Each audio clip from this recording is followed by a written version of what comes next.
The last thing you should do before downsizing, stop looking at it as if it was just a real estate transaction. Downsizing is emotional, and if you don't prepare for it, you'll get stuck mentally and physically. My name is Annette, and I make downsizing simple without the sales pitch. In this video, I will give you a few tips that you can put to place immediately to make downsizing easy, simple, stress-free, and perhaps even enjoyable. Here we go. First and foremost, acknowledge the grief before it hits you. Downsizing isn't just moving, it's closing a chapter, and that can feel like loss. The memories, the milestone, the life you built, it's hard to let go.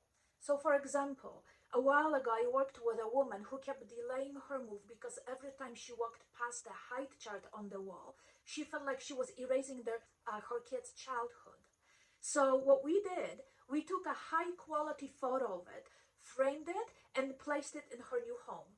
So that way it felt like the memories moved with her. Additionally, what you can do, if the new buyers agree to it, you can actually remove the frame and bring it to a new home and put it on the wall and make it look like it's a beautiful conversation piece and a feature that is very emotionally charged. Your memories are not tied to the house, they are tied to you. So if you don't separate the two, downsizing will feel impossible. So I had a couple that I helped that could not imagine leaving behind the backyard garden after 30 years of cultivating and looking after it. So instead of seeing it as a loss, they started fresh. They planted a balcony garden in their new condo, and there was basically, they put the same love and same attention. Then they even clipped some plants from the home that we sold, and they moved to the new place and utilized that. And it was just same love but different space. So consider that. Clutter isn't sentimental. Keeping everything out of guilt will only make you feel weighed down and emotionally charged. So if you have boxes of holiday cards, for example, from decades past, choose 5 that mean the most to you, frame them and display them, and the rest, let them go. This is not something that you need to feel regret about. This is something that you cherish in your heart. It's also very important to get your family on the same page.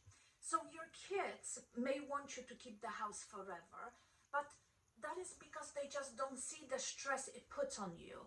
So honest conversation in this situation is key.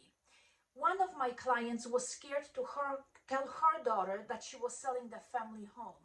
And when she did, her daughter's reaction was relief. The daughter had no idea the stress her mother was going through and how much it took out of her to maintain and keep up the house. So she had no idea her mom was struggling.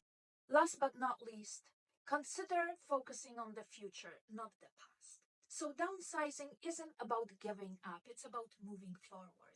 So more freedom, less maintenance, more time to actually do what you love and what matters to you. For example, a widower was very hesitant to move to a retirement community, leaving his family home and lots of memories.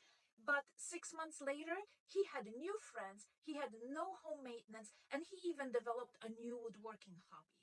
So he didn't downsize his life, it seemed like he actually expanded it.